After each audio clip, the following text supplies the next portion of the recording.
มาเบิ่งกันพี่น้องบ้านพี่น้องเคยได้กินอยู่บ่พี่น้องแม่นทางฝั่งไทยเนาะ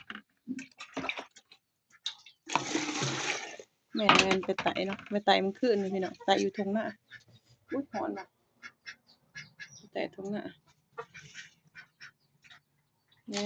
แม่งอีหยังน่ะแม่งกุดกีแล้วก็แม่งอันนั้นที่บ้านเอิ้นแม่งกีดีนะพี่น้อง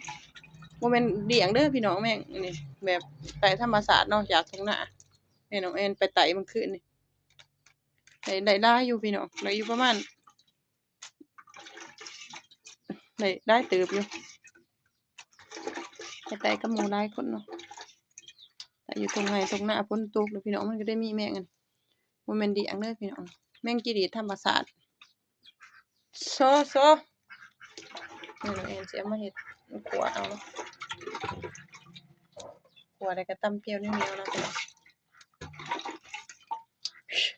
เอาค้างไว้ได้ประมาณค้างไว้แต่มื้อคืนพี่น้องให้มันบ่ให้มันขมเนาะ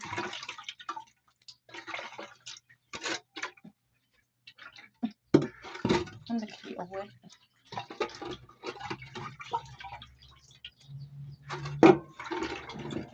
อยู่ว่าสิ่งที่ว่ามันกินนะพี่น้องมันกินหญ้ากินหยังน่ะเอาค้างไว้แล้วมันก็สิออกเบิดจากท้องเนาะค้างไว้แล้วเอามาคั่นก่อนลวกแล้วก็สิเอามาคั่วซอไก่น้อยนี่ก็บ่น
เราจะให้เอาน้ำใส่หน่อยนึงเพื่อมันสุกค่ะเปิดไฟเลย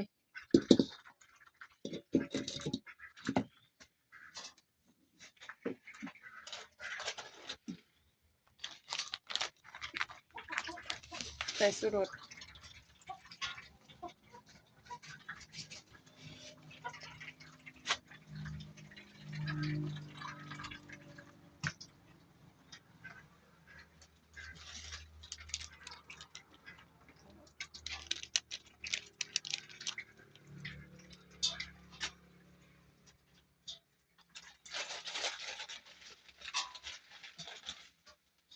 ตามเกลือไว้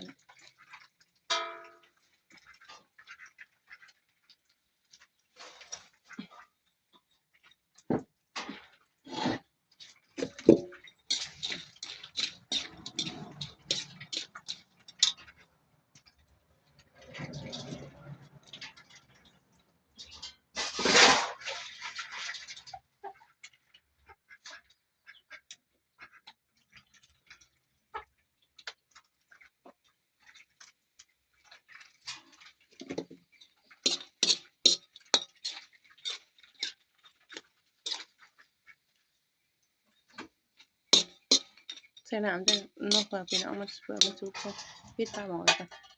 ปึ๊บ